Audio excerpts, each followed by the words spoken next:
Comprehensive plans are all about community, and each of your cities has its own character, its own vision, its own direction. AWC developed a series of short videos to help you prepare your GMA update. Each video contains a few key concepts and conversation starters that you can relate to your community. This segment looks at minimizing legal risk.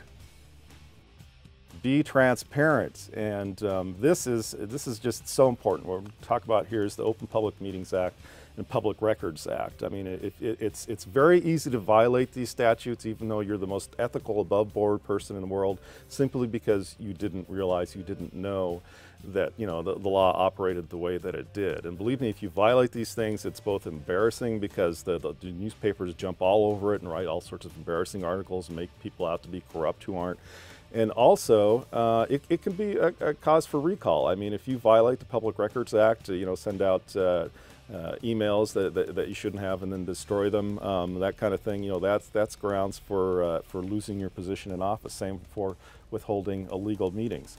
So the number one violations I'm going to discuss when it comes to the Sunshine Laws are the use of email. It's very controversial and a source of a lot of litigation and liability these days, and also illegal meetings. I've just, in the course of my 20 years working with cities, I've seen at least a dozen times where people have held meetings and been called in the press, and it's just been not very pleasant.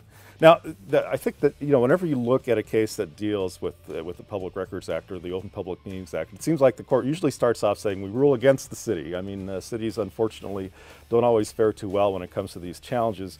And then the court says, and the reason why is because of the very strict purpose that underlies the Sunshine Laws, and essentially the purpose clause was written for the Public Records Act, or it was called the Public Disclosure Act back in the 70s, initiative, which states that the people of this state do not yield their sovereignty to the agencies which serve them. The people in delegating authority do not give their public servants the right to decide what is good for the people to know and what's not good for them to know. The people insist on remaining informed so that they may retain control of their instrument they've created. So the whole idea there is that government belongs to the people, therefore the people has a right to know exactly, precisely what's going on when you're holding your hearings and meetings so that they can be there to actually watch those deliberations or actually see those documents that are underlying policy discussions and that sort of thing. And now, under the Open Public Meetings Act, the meeting requirement is very simple. And I'm quoting again from the statute: all meetings of the governing body of a public agency shall be open in public, and all persons shall be permitted to attend those meetings, period. That's it. If you hold a meeting, the public has a right to attend. Now, the reason why, despite this very simple requirement, people get in so much trouble is a lot of it has to do with the fact that they don't realize they're holding a meeting when they actually are. And there's been a lot of court opinions on this issue, a lot of attorney general opinions clarifying it. And what it boils down to is that you're holding a meeting as a city council member if you've got a quorum of your city council members together and you're engaged in action, all right? And now action for most of us, that's easy to figure out what it means. That's when you're adopting an ordinance or approving a budget allocation, this sort of thing.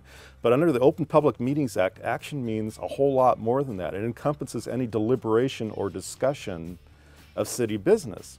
And so when you throw it that far, you get into all sorts of meetings you didn't realize were happening. For example, I know a few communities after city council meetings or planning commission meetings, the planning commission or city council would go out and go to Denny's or go to the local diner and have a sandwich, talk about what happened at the meeting. If they're discussing what happened at the meeting, even if they voted on it, that would be considered a meeting under the Open Public Meetings Act. And unless you advertise that and provided an opportunity for the public to come and watch, you just done an Open Public Meetings Act violation. And I can name at least 2 cities that have had some really interesting articles written about the fact that they did this. Actually, 3 come to mind on a regular basis.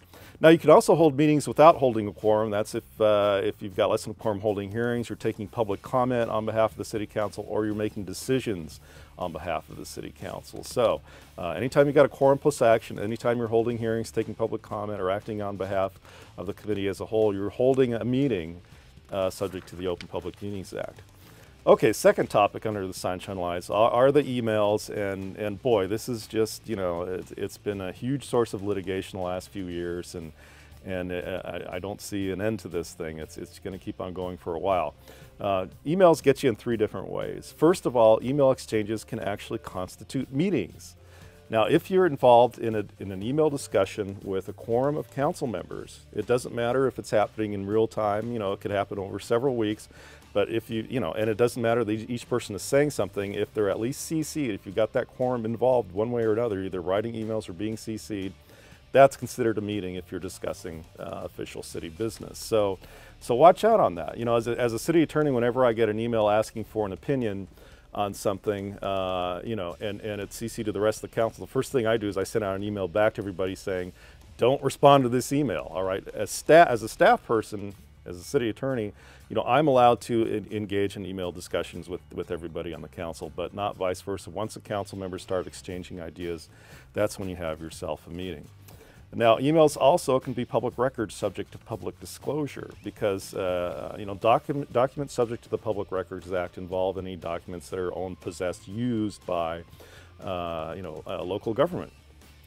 So if you're a city council member and, you've just had a long hearing on your comprehensive plan update and you go back home and you send out an email to another city council member, just one, you don't have a quorum, so you're not worried about the Open Public Meetings Act, but you're talking about what happened at the meeting, that's a public document, and it's subject to a disclosure request. And if you haven't heard it before, hear it now. People go to City Hall and they say, I want a copy of all the emails that Councilmember Joe Smith sent out in the last 3 months from his personal computer.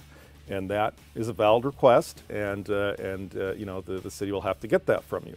And that's precisely why now most cities have taken on putting together email accounts for their elected and appointed officials, so that whenever they're engaged in any discussion of city business, they use the city email accounts, and when a record request is made, it's very easy for the city clerk to pull all that out from the city email accounts and respond to that request. Finally, emails also get you because they're subject to the Records Retention Act, all right? You can't destroy public records, or at least certain types of them. There's essentially a schedule of documents that identifies how long records have to be retained. Emails and other documents that just deal with, like, let's have lunch next week, that don't have any substance, those usually can be destroyed immediately. But if there's any substantive discussion of city issues, most of the schedules require you to retain those for 7 years, all right? And it's actually a felony if those documents are destroyed. And I'm fully aware that if you delete an email on in your personal computer, it's still going to be somewhere in your hardware, and you're probably going to be fine if you can retrieve it. But of course, I wouldn't use that as an excuse to just delete your emails and not worry about it if they deal with city business, because you might be purchasing a new computer down the line, or your computer stops working or something, and it may not be retrievable. So that's another good reason you use your city accounts, or if your city doesn't have an account for emails, then maybe you should get in the practice of forwarding all of those emails that do include city business discussion to the city clerk, so that they can find a place to store it on your behalf. So, well, those are the major do's and don'ts. As I mentioned, just had a short period of time to go over them, but hopefully they've at least kind of put you on red alert as to some potential pitfalls in your growth management and updates, and good luck with the process.